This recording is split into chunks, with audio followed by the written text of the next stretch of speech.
Welcome to 99 TV.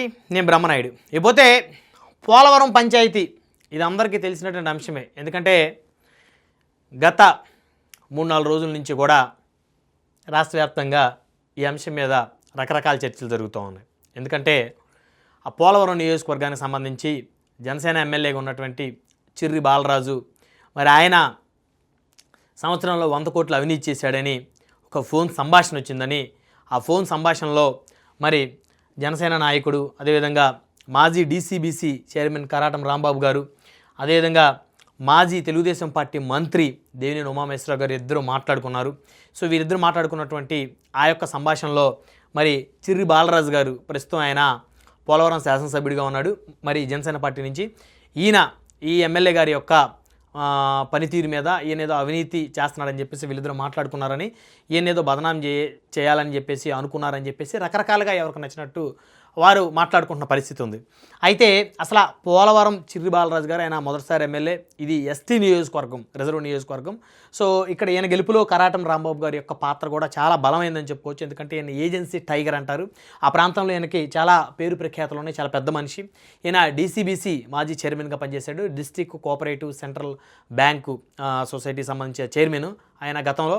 So ఆ డీసీబీసీ చైర్మన్గా పనిచేసిన ఒక అనుభవం ఉంది. గతంలో ఈయన ఏజెన్సీకి సంబంధించి మరి అక్కడ ఉన్నటువంటి ప్రజల కష్టాలు తీర్చినటువంటి నాయకుడు. అదేవిధంగా ఈయన సినిమా ఇండస్ట్రీలో ప్రొడ్యూసర్గా కూడా కొన్ని సినిమాలకి అయితే వ్యవహరించిన పరిస్థితి ఉంది.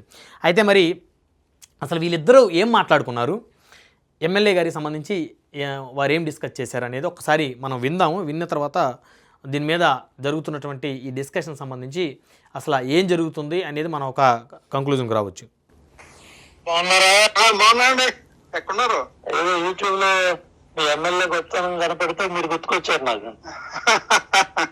ఏదో చూస్తున్నాడు సంవత్సరానికి 100 కోట్లు అంటే ఇది కేస్ స్టడీ, దేశ చరిత్రలోనే గొప్ప విషయం అండి. అంటే ఇది మీరు అబ్జర్వ్ చేశారు లేదు, అసలు వ్యవస్థ మనం ఉన్నప్పుడు లేదండి. అలాగే ఎమ్మెల్యేస్ రాంబాబు గారు కదా పెట్టింది, రాంబాబు అని అడిగాను. రాదండి, జనరల్ గా ఎవరి వ్యవస్థ బాగోలేదండి జిల్లాలో. అంత ఎందుకు పన్నీర్లో చెడ్డ పేరు తెచ్చుకుంటున్నారు?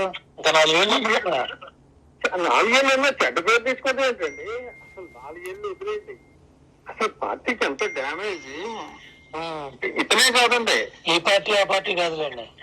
మీరు మీకు తెలుసు కదా. అవును, చాలా డ్యామేజ్ అండి. ఇతను ఇంకో రకంగా తయారయ్యాడు. నా దగ్గరకు వచ్చినప్పుడు కేకలేస్తా ఉంటాను, ఏంటి నువ్వు అంటే కేకలేస్తా ఉంటాను. కొంత ఎల్లర ఎక్కువ జరుగుతుందండి.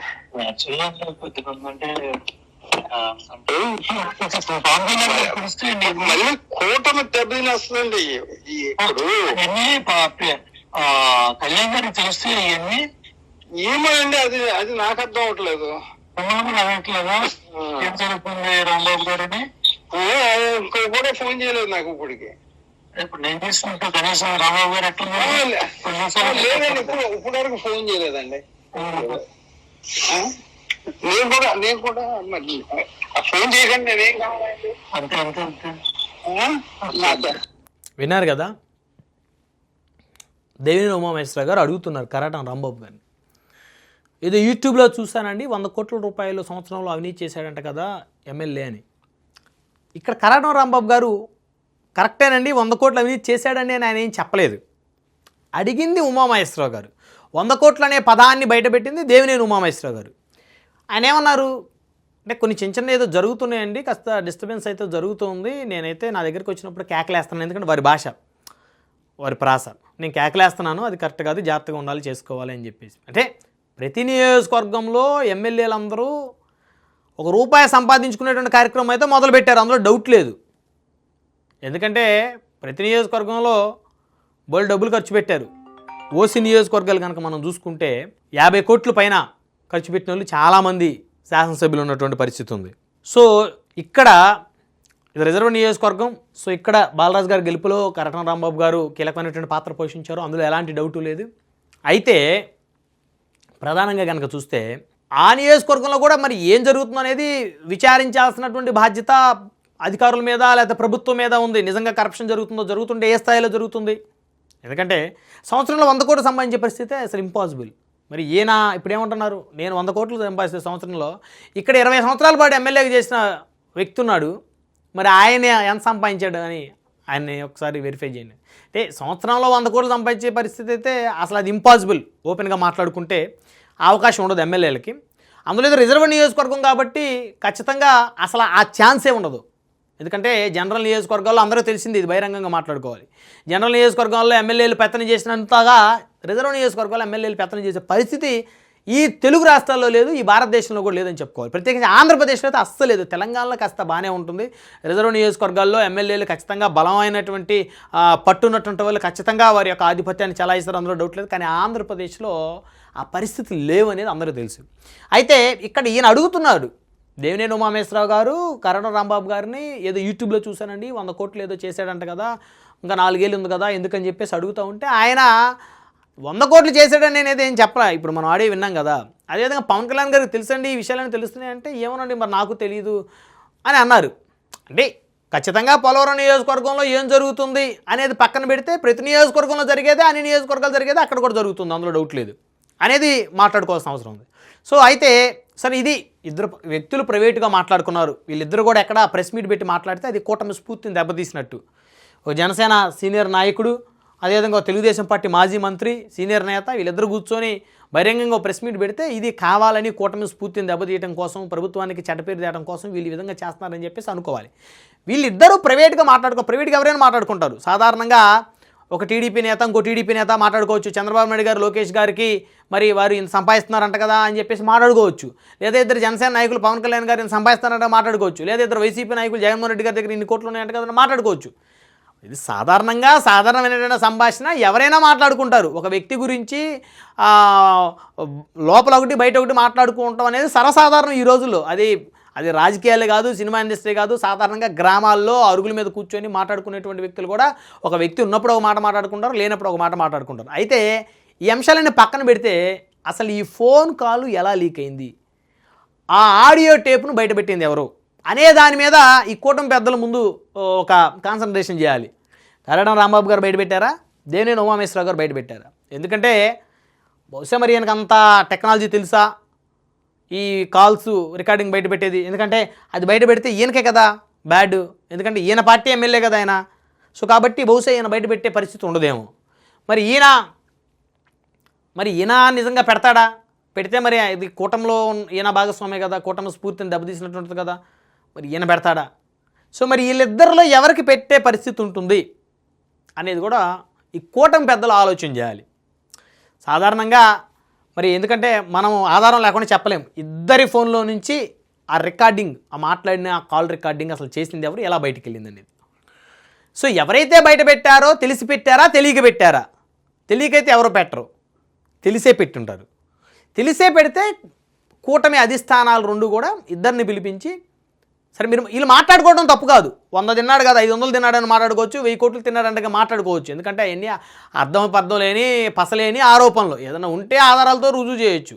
సో మాట్లాడుకోవడాన్ని ఎవరు తప్పు పట్టరు, మాట్లాడుకున్న అంశాన్ని లీక్ చేయడాన్నే తప్పు పడతారు. అప్పుడేంటి, ఓ జనసేన పార్టీ పరుగు పోయింది అక్కడ. ఇప్పుడు ఏందేముంది, బాలరాజు గారు ఈయన చూసి కాదు కదా ఓట్లేసింది అక్కడ, పవన్ కళ్యాణ్ గారిని చూసి బాలరాజు గారికి ఓట్లేశారు. ఈయన ఎవరో తెలియదు ఎన్నికల ముందు వరకు. సో కాబట్టి ఆయన పరుగు ప్రతిష్టకు సంబంధించిన అంశం.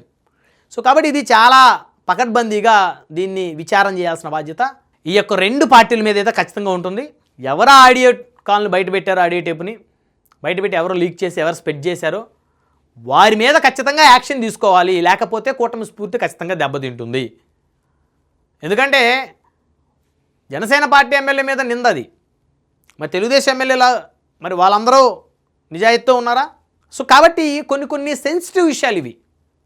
ఈయనొక్కడనే బూచిగా చూపటం కాదు, మిగతా ఎమ్మెల్యేలు కూడా ఏ విధంగా ఉన్నారనేది కూటమి అధిష్టానాలు మరి వారి మీద విచారం జరుగుతాయి. సో అది జరుగుతూ ఉంటుంది. సో వాళ్ళు క్లీన్ ఇమేజ్తో ఉండి ప్రజల్లో మంచి ఆదరణ ఉంటేనే రేపు వారికి ఎమ్మెల్యే సీట్లు మళ్ళీ వచ్చేది 29లో, లేకపోతే వాళ్ళకి రావు. ఇది క్లారిటీ. అయితే ఈ ఆడియో టేప్ని ఎవరు బయట పెట్టారు, వీళ్ళిద్దరిలో ఎవరికి అవసరం ఉంది బయట పెట్టాల్సిన అవసరం? బయట పెడితే ఎవరు బ్యాడ్ అవుతారని తెలిసి బయట పెడతారా? పెట్టరు. సో ఒకరిని బ్యాడ్ చేద్దామని ఇద్దరిలో ఇంకొకరు బయట పెట్టారా అనేది కూటమి అధిష్టాన పెద్దలు విచారించి వాళ్ళ మీద ఖచ్చితంగా యాక్షన్ తీసుకోకపోతే ఇలాంటి చర్యలు ఇంకా కొనసాగుతూ ఉంటాయన్నమాట. సో ఇంకో నియోజకవర్గంలో ఇంకొక ఎమ్మెల్యే గురించి మాట్లాడుకుంటారు ఒక ఇద్దరు నాయకులు. సో ఒక నాయకుడిని నమ్మకంగా మాట్లాడించి ఇంకొకడు ఆడియో టేప్ రిలీజ్ చేస్తాడు. దాని ద్వారా ఆ పార్టీ పరుగు పోతుంది, ఆ ఎమ్మెల్యే పరుగు పోతుంది. అక్కడ ఎవరైతే మాట్లాడారో మరి ఆ పార్టీ తరపు నుంచి వారికి కూడా బ్యాడ్ నేమ్ వస్తుంది, అధిష్టానం దగ్గర నుంచి వారికి కూడా వేటు పడుతుంది. సో కాబట్టి ఇవి చాలా సెన్సిటివ్ ఇష్యూస్. ఈ పోలవరం పంచాయతీ ఈ నడుస్తున్నటువంటి డిస్కషన్ ఏదైతే ఉందో ఇవి కూటమి పార్టీల పెద్దలు సరైనటువంటి నిర్ణయం తీసుకొని విచారణ జరిపి ఎవరైతే ఆడియో టేప్ బయటకు పెట్టారో వారి మీద కాస్త స్ట్రిక్ట్గా వారికి ఒక వార్నింగ్ బెల్ అన్న వారికి మోగిస్తే తప్ప ఇలాంటి చర్యలు మళ్ళీ జరగకుండా చూసుకునేటువంటి పరిస్థితులు ఉంటాయి. కానీ దీన్ని ఆషామాషిగా వదిలేస్తే ఇది ఒక పార్టీకి ఒక కూటమి పార్టీల యొక్క స్ఫూర్తిని ఐక్యతని దెబ్బతీసేటువంటి అంశం. కాబట్టి ఇలాంటి విషయాలు చాలా జాగ్రత్తగా ఆచితూచి వ్యవహరించాలి. ఎవరైనా ఫోన్ చేసి మాట్లాడేటప్పుడు గుడ్డిగా వారు ఉన్నటువంటి పార్టీల మీద టక్కన మాట్లాడేస్తే అది ఇబ్బంది అవుతుంది. సో ఇక్కడైతే ఈ కాల్లో అయితే కరణం రాంబాబు గారు ఎక్కడ జనసేన పార్టీని ఎక్కడా దూషించలేదు, పార్టీ అధినేత పవన్ కళ్యాణ్ గారిని దూషించలేదు, ఎమ్మెల్యే బాలరాజు గారిని కూడా ఎక్కడ ఏం మాట్లాడలేదు. 100 కోట్ల అనే పదం ఆయన నోటి నుంచి రాలేదు, ఈ నోటి నుంచి వచ్చింది. కొన్ని అంశాల్లో నేను కేకలేస్తుంటాను ఆయన్ని, ఇది కరెక్ట్ కాదు, ఇది కరెక్ట్ అని నేను చెప్తుంటాను అని అయితే చెప్పాడు. కానీ ఎక్కడా ఎమ్మెల్యే గురించి నెగిటివ్గా అయితే మాట్లాడలేదు. కాబట్టి ఇదేమి పెద్ద సీరియస్ మ్యాటర్ కాదు. కాకపోతే ఇది బయటకి ఎవరైతే లీక్ చేశారో వారి మీద ఖచ్చితంగా పార్టీ అధిష్టానాలు కఠినంగా వ్యవహరించకపోతే ఇది ఇలాగే కనుక కొనసాగితే ఖచ్చితంగా ఇబ్బందికర పరిస్థితులు అయితే ఏర్పడతాయి కూటమిలో.